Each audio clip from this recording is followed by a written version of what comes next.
जाऊयात एबीपी माझाच्या कार्यकारी संपादक सरिता कौशिक सध्या आपल्यासोबत आहेत।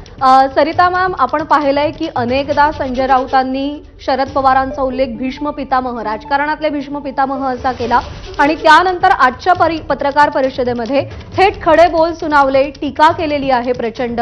हे सूर कशामुळे बदलतायत, काय कारण आहे यामागचं? खरं जर आपण बघितलं प्रज्ञा, तर तू म्हटलं तसं ज्या शरद पवारांना संजय राऊत अगदी भीष्म पितामह म्हणतात, त्यांच्यावर आज एवढी तिखट टीका त्यांनी केलेली आहे आणि त्याचं मुख्य कारणच म्हणजे सगळ्यात मोठं दुखणं जर उद्धव ठाकरे आणि त्यांच्या पक्षातील नेत्यांचं कुठलं असेल तर ते म्हणजे एकच, आणि ते म्हणजे एकनाथ शिंदे। त्याच्याच समोर तेवढं मोठं दुसरं कुठलंही दुखणं नाही आणि थेट आपल्या मित्रानं शरद पवारांनी अगदी त्यांचा नुसता सत्कारच केला नाही, तर त्यांना इतिहासात अत्यंत महत्त्वाची भूमिका ज्या महादजी शिंदेंनी बजावली त्यांच्या नावाचा पुरस्कार दिला।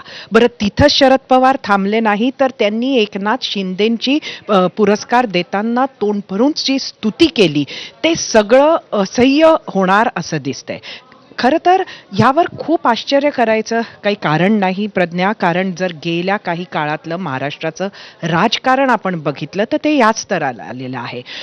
आपल्या जो कोण विरोधक आहे तो विरोधक नव्हे तर शत्रू आहे, अशा पद्धतीनं हे राजकारण गेल्या काही वर्षांमध्ये सुरू आहे।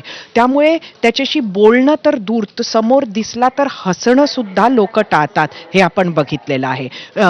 चहापानावर सातत्यानं फक्त बहिष्कार आणि बहिष्कारच पाहायला मिळतो। चर्चेचं माध्यम हे खुलं नाहीच आहे। पत्रकार परिषद घेऊन विरोध करणे एवढीच, ह्यालाच फक्त राजकीय भूमिका आज आपण म्हणतोय महाराष्ट्रामध्ये। तेवढंच नाही तर कोणी कोणाला साधं जेवायचं आमंत्रण दिलं तर जेवणाला सुद्धा चर्चेसाठी बोलायला कोणीही पोहोचत नाही, अशी परिस्थिती आपण बघितली आहे। अगदी नुकतंच श्रीकांत शिंदे यांच्याकडे जेवणाला दिल्लीत आमंत्रण होतं, उद्धव ठाकरेंचे आमदार तिथे पोहोचले नाही। त्यामुळे एकंदरीतच ही जी अधोगती राजकारणाची झाली आहे त्यात असं दिसतंय की राजकारण आणि समाजशास्त्र, सामाजिक बांधिलकी, सामाजिक सांस्कृतिक कार्यक्रम यातला फरकच मुळात कोणाला करता येत नाहीये आणि त्यामुळे जर कोणाला एखादा पुरस्कार द्यायचा असेल तर त्या व्यक्तीची थोडी बहुत तारीफ तर समोरच्या व्यक्तीला करावी लागतेच।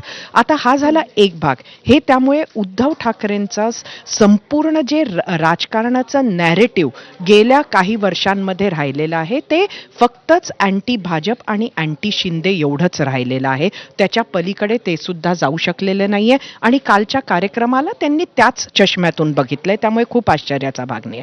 आता उरला त्यापेक्षा अजून एक दुसरा आणि महत्वाचा मुद्दा की पवारांनी ह्यातनं काही साध्य केलं का?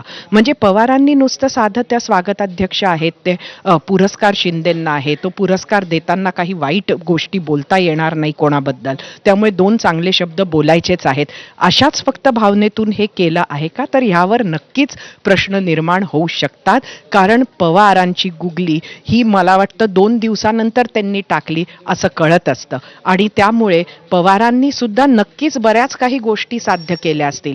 गेल्या काही काळात अशा अनेक घटना घडल्या ज्यामध्ये उद्धव ठाकरे किंवा त्यांची लोक हे कुठंतरी परत भाजपच्या जवळ येऊ पाहतात आहेत का, असा प्रश्न किंवा अशी शंका उपस्थित होऊ शकते। येतात ते असं म्हणता येणार नाही, पण आता भाजप आणि उद्धव ठाकरे सुद्धा हे फक्त शिंदेंना अस्वस्थ करायला करताय का, शिंदेंची नाराजी ही डोईजड होते का भाजपाला, हे सगळं होत असताना मग जो दुसरा मित्र आहे म्हणजे शरद पवार यांनी सुद्धा अशा पद्धतीची जर रणनीती खेळली तर त्यात खूप आश्चर्य वाटण्याचं कारण नाही। त्यामुळे हा राजकारणाचा भाग जसा आहे तसं सामाजिक सांस्कृतिक भाग सुद्धा आहे।